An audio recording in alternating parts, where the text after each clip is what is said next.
Welcome back, guys. I just want to start by thanking everyone that's subscribed. It's fantastic to see people that are quite happy to follow me along my journey as I continue to develop. Today's project's a little bit different than what I initially planned. I did plan to do a full video of painting the base coat, detailing tools, road wheels, things like that. But I ran into a little bit of a hiccup, which we'll cover later. So I'm just starting off with a primer of Tamiya NATO Black. I find that Tamiya paint adheres to bare plastic and photo etch really well. So I don't see the need for a primer when I can use the NATO Black and get my initial base shadow colour in place. Generally when I paint, I'll paint a base coat, let it dry, go in with a bit of pre-shading, and then I'll start to build up my base layer. As you'll see in this video, the pre-shading's where I start to have a few dramas. So, leave you with this and we'll catch up when we get to the pre-shading.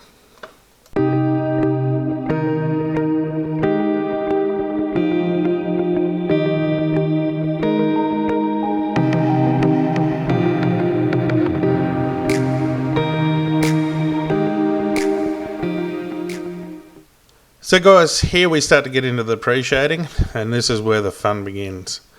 I've recently started to invest a little bit more into Vallejo paints. I like their colour range, I like their palette, I like their availability and price. A lot of the paints that I'm finding that I need are actually their model colour range and not the Model Air, so therefore I do need to thin them. Now, this is where I'm reaching out to you guys and asking for your tips and tricks on thinning this model colour.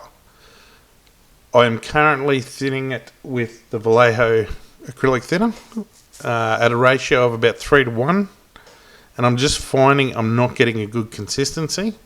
The white, I had that much trouble with the white that once I finished the pre-shading, I actually stripped my airbrush down and fully cleaned it to make sure there was no blockages, and I didn't find any.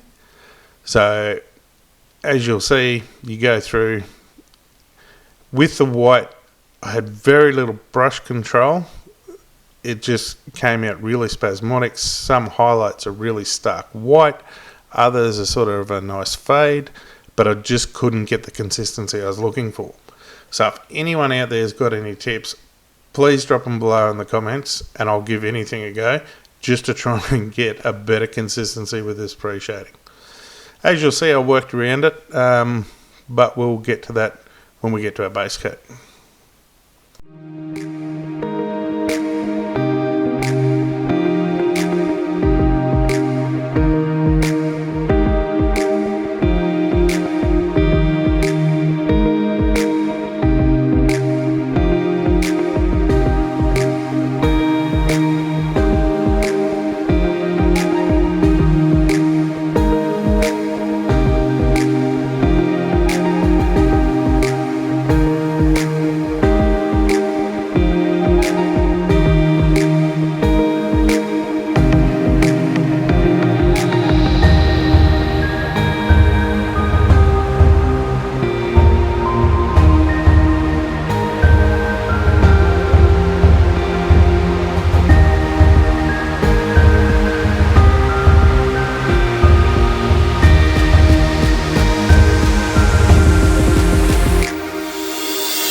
So here we've got the German Grey by Vallejo in the model colour again.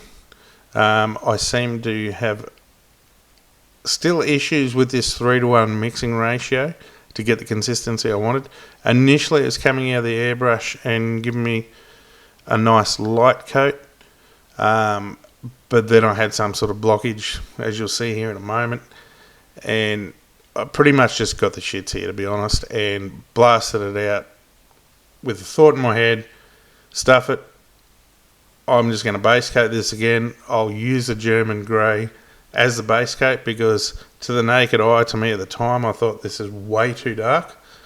So I thought, stuff it, I'll just blast it out, base coat it, and start again from scratch.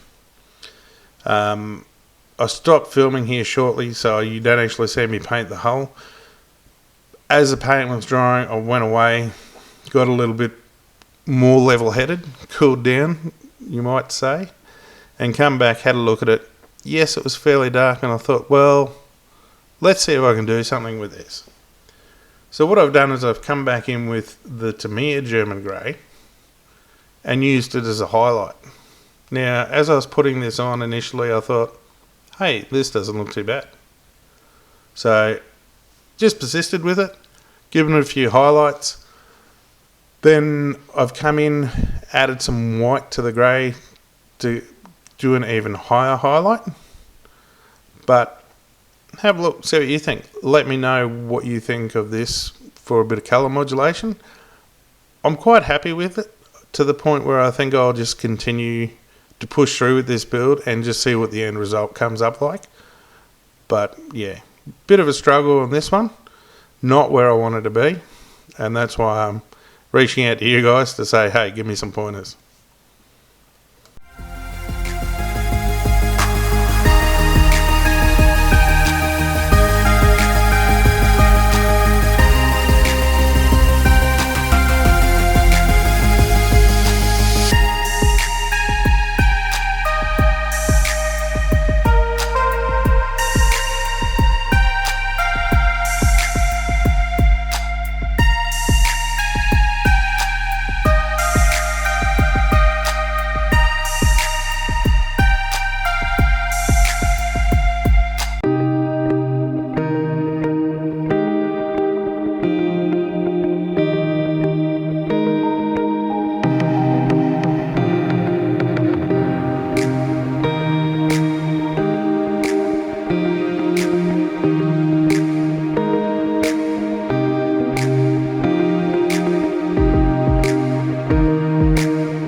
Well, as we wrap up another video, I'd just like to say thanks again to everyone that's liked and subscribed.